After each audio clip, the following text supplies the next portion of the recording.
عزیز محترم، یہ ہمارے سامنے قرآن کے پیغام کی بات بھی آئی اور بیداری امت کے تقاضوں کے حوالے سے اقامت دین کے داعی حضرات کے کرنے کے کام اور اس کام کو معاشرے کے اندر ہمیں کس ترتیب کے ساتھ کرنا ہے، اس کے اوپر کچھ اشارے بھی اور معاشرے کی صورتحال کے اوپر ایک عمومی طور کے اوپر محترم پروفیسر صاحب نے کچھ بات کی۔ اب تحریک اسلامی پاکستان جو مسائل ہمارے معاشرے کے اندر اور ملی طور کے اوپر موجود ہیں، اس کے حوالے سے اپنا کیا موقف رکھتی ہے اور ان کے حل کے لیے ہم کیا نظریہ پیش کرتے ہیں، اس حوالے سے گفتگو کے لیے میں دعوت دیتا ہوں محترم پروفیسر عبداللطیف انصاری صاحب، نائب امیر تحریک اسلامی پاکستان، کہ وہ آئیں اور اس موضوع پر گفتگو فرمائیں۔ الحمدللہ رب العالمین والصلاۃ والسلام علی رسولہ الکریم وعلی آلہ واصحابہ اجمعین، اما بعد فاعوذ باللہ من الشیطان الرجیم، بسم اللہ الرحمن الرحیم، ان اللہ یأمر بالعدل والإحسان وإیتاء ذی القربى وینہی عن الفحشاء والمنکر، صدق اللہ العظیم۔ محترم امیر تحریک اسلامی پاکستان محترم ڈاکٹر تسنیم احمد صاحب اور میرے عزیز دوستو، تحریک اسلامی پاکستان کا موجودہ مسائل کے حوالے سے کیا موقف ہے، تو اس حوالے سے مجھے آپ سے گفتگو کرنی ہے۔ تحریک اسلامی پاکستان اقامت دین کی تحریک ہے، اور اقامت دین کا مطلب ہے کہ ایک فرد کی زندگی سے لے کر معاشرے تک اور معاشرے سے لے کر سیاست تک دین کو قائم اور نافذ کرنا۔ الاسلام ان الدین عند اللہ الاسلام، قرآن مجید میں کہا گیا کہ زندگی گزارنے کا جو صحیح طریقہ ہے وہ اسلام ہے۔ تو زندگی گزارنے کے اس طریقے کو اپنی ذات سے لے کر معاشرے تک اور معاشرے سے لے کر ریاست اور حکومت کی سطح تک قائم کر دینا، نافذ کر دینا، یہ تحریک اسلامی پاکستان کا مقصد ہے۔ اور اس مقصد کے تحت ہم پاکستان کے مسائل کو دیکھتے ہیں اور اسی مقصد کے تناظر میں اس کا حل بھی پیش کرتے ہیں۔ پاکستان کا قیام برصغیر جنوبی ایشیا کے مسلمانوں کی مسلسل لگاتار کئی سالوں کی جد و جہد کے نتیجے میں وجود میں آیا تھا، اور اس کا مقصد یہ تھا کہ مسلمانوں کے لیے ایک ایسا آزاد وطن بنایا جائے کہ جہاں ہم اپنے دین کے مطابق آزادی کے ساتھ زندگی گزار سکیں۔ لیکن پاکستان کو قائم ہوئے 75 سال ہو چکے ہیں، ابھی تک اسلام کا وہ معاشرتی، معاشی اور سیاسی نظام قائم نہیں ہو سکا۔ یہ ہماری بدقسمتی ہے کہ وہ نظام ابھی تک ہم اجتماعی دائروں میں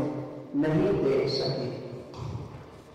تو اس نظام کو قائم کرنے کے لیے، پاکستان بنانے کے مقصد کو حاصل کرنے کے لیے تحریک اسلامی پاکستان کا قیام عمل میں لایا گیا تھا۔ اور تحریک اسلامی پاکستان گو کہ ایک عملی سیاسی جواب نہیں ہے، براہ راست ملکی انتخابات میں حصہ نہیں لیتی، لیکن ایک نظری سیاسی جماعت ہے، ایک پریکٹیکل پولیٹیکل تحریک نہیں ہے، لیکن ایک تھیوریٹیکل پولیٹیکل پارٹی ضرور ہے۔ اور تحریک اسلامی پاکستان نے اپنی تاسیس سے لے کر آج تک یہ طریقہ رکھا ہے کہ وہ سیاسی مسائل پر، ملکی مسائل پر تبصرے کرے گی، رہنمائی کا فریضہ بھی انجام دے گی۔ آج کل ملک میں انتخابی مہم شروع ہو چکی ہے اور 8 فروری کو عام انتخابات بھی ہونے والی ہیں، اور انتخابات میں جو آئینی تقاضا ہے پاکستان کا آئین کہ جس میں اسلام کو ایک نظام حیات کے طور پر تسلیم کیا گیا ہے، قرارداد مقاصد کے ذریعے یہ بات تسلیم کی گئی ہے کہ اقتدار اعلیٰ اللہ تعالیٰ کا ہے، اصل اقتدار اس دنیا میں، اس پوری کائنات میں اللہ تعالیٰ کا ہے، اور ملک یا حکومت اللہ کی امانت ہے۔ یہ بات قرارداد مقاصد کی صورت میں آئین میں موجود ہے اور آئین کا قابل اعتبار حصہ ہے۔ تو اس قرارداد کے ذریعے یہ بات ثابت ہو گئی کہ پاکستان کے آئین نے کلمہ پڑھ لیا، پاکستان کا آئین مسلمان ہے، اور پاکستان میں اسلامی قوانین اور اسلامی نظام حیات کو قائم کرنے کا وعدہ ہے، آئینی تقاضا ہے۔ تو آئین کے مطابق جتنے بھی اقدامات کیے جائیں گے وہ سب صحیح ہوں گے اور ان کو ماننا ضروری ہے۔ تو ہمارا موقف یہ ہے اور ہمارا مطالبہ بھی یہ ہے کہ ملک کے آئین کے تقاضوں پر خوش دلی کے ساتھ عمل کیا جائے۔ حکومتیں اور حکومتوں کے ماتحت ادارے یا اس سے آزاد نظام ہے، عدلیہ ہے، مقتدرہ ہے، مقدمہ جس کو پارلیمنٹ کہتے ہیں، اسی طرح ملک کے جو دوسرے ادارے ہیں آئین میں ان کے جو دائرے بیان کیے گئے ہیں، دائرہ رائے کار متعین کیے گئے ہیں، ان دائروں میں رہتے ہوئے ہر ادارہ اپنی ذمہ داری ادا کرے اور کسی ادارے کی آئندی ذمہ داریوں میں ان کی بجا آوری میں بیجا مداخلت نہ کرے۔ اگر بیجا مداخلت کی جائے گی تو ملک میں انتشار پیدا ہو جائے گا اور ملکی نظام درہم برہم ہو جائے گا۔ تو چاہے عدلیہ ہو، انتظامیہ یعنی حکومت ہو، یا پھر مقتدرہ ہو، اسٹیبلشمنٹ ہو، انہیں اپنے اپنے آئینی دائروں میں رہ کر ملکی استحکام کے لیے اور ملک کی بقا اور اس کی صالحیت کے لیے اپنا جائز کردار ادا کرنا چاہیے۔ اور ان انتخابات کو کسی بڑے تنازع اور کسی بڑے قضیے کا ذریعہ نہیں بنانا چاہیے۔ انتخابات آزادانہ، منصفانہ اور غیر جانبدارانہ ہونے چاہیے۔ ہر شہری جو پاکستان کا ووٹر ہے اور وہ آئین میں دیے گئے جو نکات دفعہ 62-63 جس میں یہ کہا گیا ہے کہ وہ پابند سوم و صلات ہو اور کردار کے اعتبار سے بھی اچھا ہو، امین ہو، دیانت دار ہو، اسے انتخابات میں حصہ لینے کا حق ہونا چاہیے، اور کسی فرد پر، کسی ووٹر پر ناجائز قدغن نہیں لگانی چاہیے۔ ہر شہری کو، ہر ووٹر کو جو پاکستان کا شہری ہے، اس بات کا حق ہے کہ وہ اپنے تعین کنندہ اور تجویز کنندہ کے ذریعے انتخابات میں حصہ لے سکے، اور الیکشن کمیشن کی یہ ذمہ داری ہے کہ وہ آزادانہ طور پر ہر شہری کو یہ حق دے کہ وہ اپنی رائے کو کسی کے بھی حق میں استعمال کر سکے اور اس کے منصفانہ نتائج کا اعلان کیا جائے، اور جو بھی ان انتخابات میں کامیاب ہو اسے مقررہ مدت کے اندر انتقالی اقتدار کرا دیا جائے، اقتدار منتقل کر دیا جائے۔ اب جو لوگ بھی منتخب ہو کر آئے ان کی یہ ذمہ داری ہے کہ وہ پاکستان کے بنیادی نظریے یعنی الاسلام، دین اسلام اور نظریہ پاکستان کے دائروں میں رہتے ہوئے اس کی روشنی میں اقدامات کریں اور اپنا کردار ادا کریں اور ملک کو اس کے بنیادی نظریے کے مطابق آگے چلائیں۔ تو یہ جو انتخابات کا معاملہ ہے، اس حوالے سے ہم عوام سے بھی یہ توقع رکھتے ہیں کہ وہ ایسے باکردار، پابند سوم و صلات،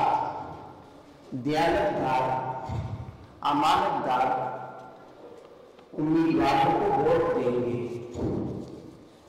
جن کے کردار پر کوئی داغ نہ لگا ہو، جو زانی اور شرابی مشہور نہ ہو، جو خائن نہ ہو، جو بدتہذیب اور بدتمیز نہ ہو، ان کو ووٹ دیا جائے۔ اور تحریک اسلامی پاکستان میں اپنے دستور میں یہ لکھا ہوا ہے کہ دین کو قائم کرنے کے لیے تحریک اسلامی پاکستان میں آئینی دائروں میں رہ کر اور قانون کے دائرے میں رہ کر کام کرے گی، اور ہمارے پیش نظر بھی اس وقت جو اقامت دین کو حاصل کرنے کا واحد پرامن ذریعہ ہے وہ انتخابات ہیں۔ ان انتخابات کے ذریعے ہم حکومت حاصل کر سکتے ہیں، حکومت کے ذریعے سے اپنے منشور کو روپانے کر سکتے ہیں، اپنے پروگرام کو نافذ کر سکتے ہیں، ہمیں بات کہنے کی آزادی ہے، اجتماع کرنے کی آزادی ہے، لکھنے کی آزادی ہے، کتابیں شائع کر سکتے ہیں، کتابیں پڑھوا سکتے ہیں، لوگوں سے مل سکتے ہیں، اور ہم پر کوئی پابندی نہیں ہے، تو ہم ان ذریعوں کو استعمال کر کے ملک میں ایک اچھی بامقصد اسلامی حکومت بھی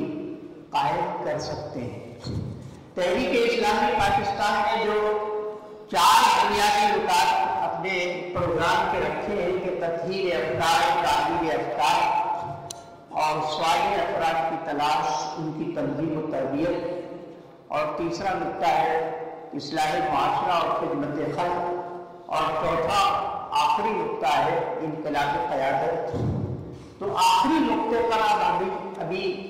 کام نہیں کر رہے ہیں، بلکہ ہم 3 جو ابتدائی بنیادی نکات ہیں ان پر ہم کام کر رہے ہیں۔ تنظیم و تربیت پر ہماری توجہ ہے، خدمت خلق کا بھی کام کرتے ہیں اور اصلاح معاشرہ کی طرف بھی ہماری توجہ ہے، اور ہم یہ چاہتے ہیں کہ ہماری جماعت میں اتنی بڑی تعداد جب تک نہ آ جائے کہ جو ملکی انتخابات پر اثر انداز ہو سکے، اس وقت تک ہم انتخابات میں حصہ نہیں لیں گے۔ انتخابات میں باکردار اور اہل امیدواروں کی حمایت کریں گے۔ تو یہ آپ کی ذمہ داری بنتی ہے، دین آپ کی، ہماری، ہم سب کی یہ ذمہ داری بنتی ہے کہ ہم اپنی دعوت کے کام کو آگے بڑھائیں اور لوگوں سے رابطے قائم کریں، ان سے ملاقاتیں کریں،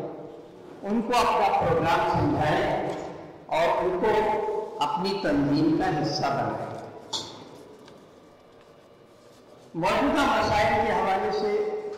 دوسری اہم بات یہ ہے کہ مہنگائی،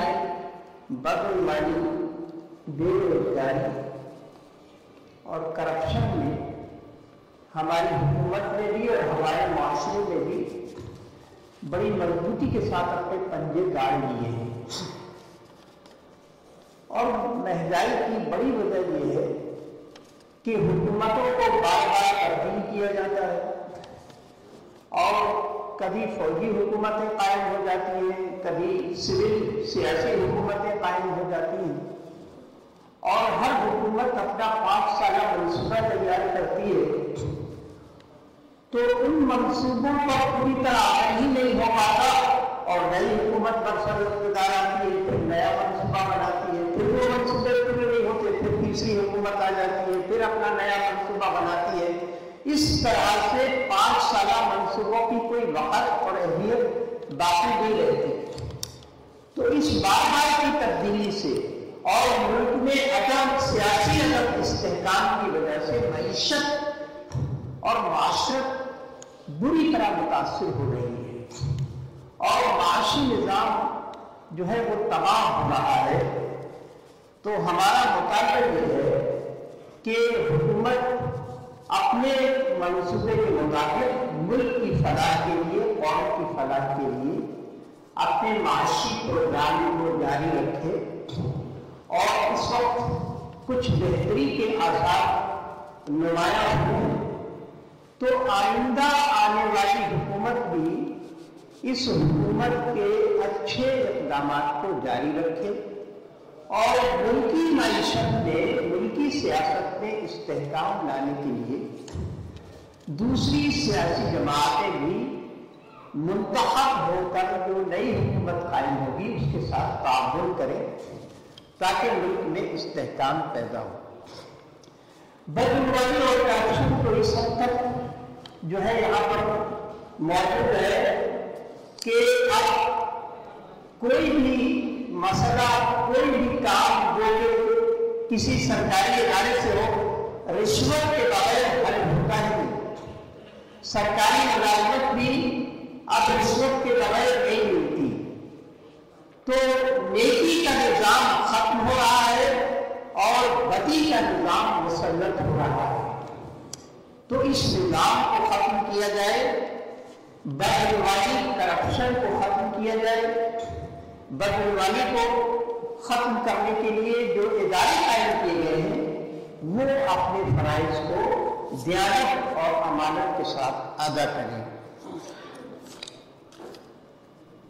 اسی طرح سے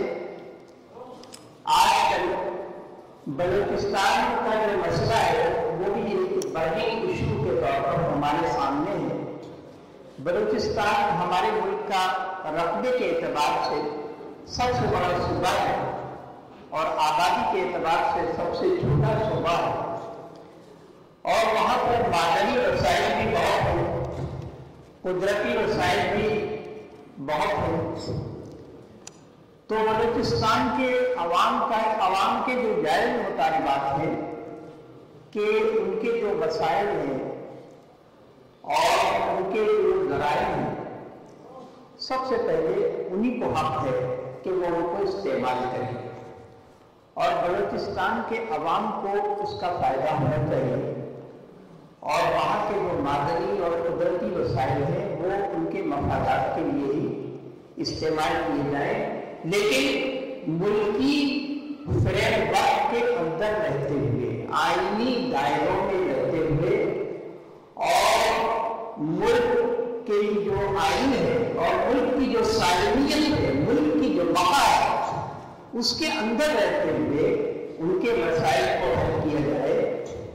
جائز طور پر ان پر غور کیا جائے، اور جو لوگ لاپتہ ہو گئے ہیں ان پر قانون کے مطابق عدالتوں میں مقدمات چلائے جائیں۔ اگر کسی کے اوپر کوئی الزام ہے تو اس الزام کو عدالتوں میں ثابت کر کے ان کو سزا دی جائے۔ اس کے ساتھ ہی ہم یہ بھی واضح کر دینا چاہتے ہیں کہ بلوچستان میں دوسرے صوبوں سے گئے ہوئے جو مزدور ہیں یا وہاں جو لوگ دوسرے صوبوں سے جا کر رہائش پذیر ہیں، ان کے ساتھ جو ایک متعصبانہ رویہ اختیار کیا جاتا ہے، اور پنجاب سے گئے ہوئے مزدوروں کو جو ہلاک کر دیا جاتا ہے، قتل کر دیا جاتا ہے، اور لاشیں دوسرے صوبوں تک پہنچتی ہیں، تو یہ بھی انتہائی قابل مذمت عمل ہے۔ تو اس عمل کے جو بھی ذمہ دار ہیں ان کو بھی قرار واقعی سزا دی جائے، اور غریب مزدوروں کی ہلاکت کے ذمہ داروں کا تعین کر کے ان کو سزا دی جائے۔ اس کے علاوہ افغان مہاجرین کا بھی مسئلہ ایک ہاٹ ایشو کے طور پر موجود ہے۔ افغانستان میں مسلسل 40 سال سے جو جہاد کیا گیا، شروع میں یہ کہا گیا کہ یہ ہماری دفاعی لائن ہے، اور اس کے ذریعے سے روسی فوجوں کو روکا گیا، اور وہاں کے لوگوں نے امریکہ کا بھی مقابلہ کیا، اور امریکہ کو وہ شکست دے کر، روس کو شکست دے کر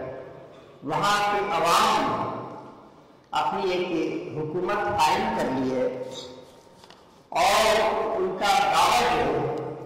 کہ ہم اسلام کو ایک نظام کے طور پر قائم کر رہے ہیں، اور اسلامی حکومت ہم نے جہاد کے ذریعے سے قائم کی ہے، اور جہاد کے دوران پاکستان ان کے پس پشت تھا، اور پاکستان کی حمایت کے ساتھ انہوں نے کام کیا تھا۔ تو ہم چند تحفظات کے باوجود اس بات کے لیے یہ دعا کرتے ہیں کہ افغانستان کے جو طالبان ہیں وہ اسلامی نظام کو قائم کرنے کے لیے کامیاب ہوں، اور ان کی کامیابی کے لیے ہم دعا کو ہیں۔ لیکن اس کے ساتھ ہی ساتھ ہم ان سے یہ بھی کہنا چاہتے ہیں کہ پاکستان میں جو اس کی سرحدوں سے دراندازی کرتے ہوئے جو لوگ داخل ہوتے ہیں، اور پاکستان میں جو دہشت گردی کے واقعات پیدا ہو رہے ہیں، اس کی روک تھام کے لیے بھی افغان طالبان اپنے اقدامات کو بروئے کار لائیں، اور پاکستان میں جو بدرنی اور فساد کا ماحول پیدا ہو گیا ہے اس کو ختم کرنے کے لیے اپنا کردار ادا کریں۔ اور پاکستان میں جو افغانستان کے مہاجرین بڑی تعداد میں آباد ہو گئے تھے، اور یہاں پر انہوں نے اپنا ایک سیٹ اپ بنا دیا تھا، اچانک ان کے سیٹ اپ کو اکھاڑ دینا یہ بھی کوئی بہتر عمل نہیں ہے۔ ان کو موقع دینا چاہیے تھا کہ وہ پرامن طریقے سے اپنے ملک چلے جاتے، سیٹل ہو جاتے وہاں پر، اور جو لوگ یہاں کے شہری بن چکے ہیں اور یہاں کی شہریت اختیار کر چکے ہیں، ان کو اس بات کا حق دیا جانا چاہیے تھا کہ وہاں پر ہی وہ رہتے، الا یہ کہ ان کے ذریعے سے کوئی فساد پیدا ہو یا بدرنی پیدا ہو تو ان کو تو باہر سزا ملنی چاہیے۔ تو یہ آخری جو بات ہے وہ یہ ہے کہ اس وقت پوری دنیا میں فلسطین اور اسرائیل کا تنازع جو وہ ابھر کر سامنے آیا ہے، اور 7 اکتوبر سے فلسطین کے مجاہدین کی تنظیم حماس نے جو اقدام کیا تھا، اور اسرائیل پر انہوں نے جو اس کے نتیجے میں پوری دنیا کی توجہ فلسطین کی طرف ہو گئی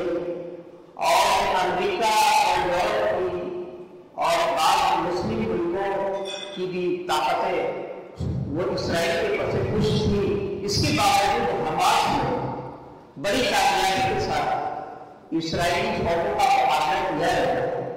ہم حماس کے ساتھ یکجہتی کا اظہار کرتے ہیں اور حماس کے اس اقدام کے ذریعے سے مسلمان ملکوں میں اسرائیل کو تسلیم کرنے کی جو ہوا چل رہی تھی اور اسرائیل کے حق میں جو فضا بن رہی تھی، سعودی عرب بھی اسرائیل کے بہت قریب ہو رہا تھا اور پاکستان پر بھی جو ہے وہ اس طرح کے اقدامات جو ہے سامنے آ رہے تھے کہ شاید وہ بھی سعودی عرب کے تسلیم کر لینے کے بعد پاکستان بھی اسرائیل کو تسلیم کرنے کی طرف جاتا، لیکن اب وہ پروسیس رک گیا ہے اور اسرائیل کو ایک غاصب ظالم ملک کے طور پر دنیا نے دیکھا ہے اور اب اسرائیل کو تسلیم کرنے کی جو فضا تھی وہ ختم ہو گئی ہے اور اسرائیل اخلاقی اعتبار سے یکا اور تنہا ہو گیا ہے۔ ہماری خواہش ہے اور ہمارا مطالبہ یہ ہے کہ فلسطین میں ایک آزاد وطن فلسطینیوں کا قائم ہو، ایک مسلمان ریاست قائم ہو اور اسرائیل کے وجود کو ہم اس قلعے اندیشہ اس ملک کو ایک ناجائز ملک کہتے ہیں اور اس کے وجود کو جیسا کہ قائد اعظم محمد علی جناح نے بھی فرمایا تھا کہ اسرائیل جو ہے اس دنیا میں ایک ناجائز بچے کی حیثیت رکھتا ہے یورپ کی جانب سے، تو اس ملک کا وجود ختم ہونا چاہیے اور وہاں پر ایک آزاد فلسطینی ریاست قائم ہونی چاہیے کہ اس کا جو دارالحکومت جو ہو وہ بیت المقدس ہو، جہاں مسجد اقصی موجود ہے وہاں پر آزاد فلسطینی ریاست کا دارالحکومت قائم کیا جائے۔ ہم سب دعا کریں کہ اللہ تعالیٰ ان کی جدوجہد کو کامیاب کرے